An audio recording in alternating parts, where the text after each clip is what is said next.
Hi, Hendrik here from RLK Group. The real cost is very, very difficult to tell you. However, what will happen is if your first deal goes totally wrong, then you will have a negative impression of China.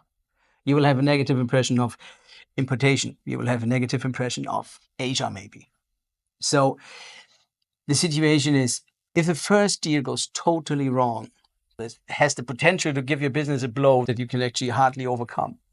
Because what happens is, this is a real example, it happened. One of my good clients wanted to source certain products. He read books, watched videos, he did everything. He went to China, he had a visit at the factory, he talked to people, he had dinner with the factory employees, he met everybody, everything was absolutely perfect.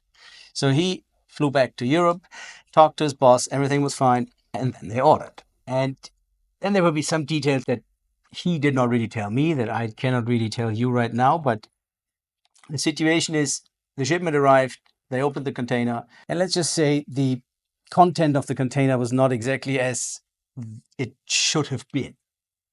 So what happened is he was tremendously embarrassed. The boss was tremendously unhappy with it. They lost a lot of money.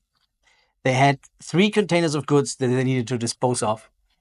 Dispose of means they have to throw it away at their cost again. So they bought the goods, they shipped the goods, and they disposed of the goods all for their cost. Years later, he talked to me about that. That is how he actually became a client. However, what he told me is the Chinese salesperson was a bit difficult in the beginning. Then he wanted a better price. Then they negotiated again, and something must have happened at that point in time. And then I told him what most likely happened is you pushed too hard for the price.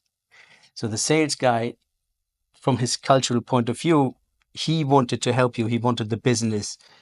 So he gave you goods that were slightly different from what you actually expected. Also, he altered the freight terms.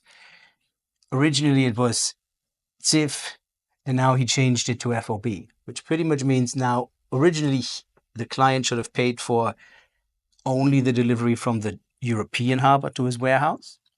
But now he had to pay for the Chinese harbor to his warehouse, adding a lot of costs, obviously. Those things are, of course, detailed in the purchase order, in the sales order, in all the paperwork. However, if it's just a deviation of one little number in the article number, it can slip. And that is what happened. So basically, the European client bought the wrong stuff because he pushed too hard on the price. He got the wrong goods from what he thought, even though officially it was the right goods. His boss was totally mad at him. His boss stopped all importation efforts, and they didn't do anything importation-wise for 5 years. Now we work together. We are very successful working together. They save a lot of money, and they realize that the entire 5 years they spent too much money. That's why contact us at RLK Group. Still losing sleep over ordering office supplies from China? Let RLK Group do the heavy lifting.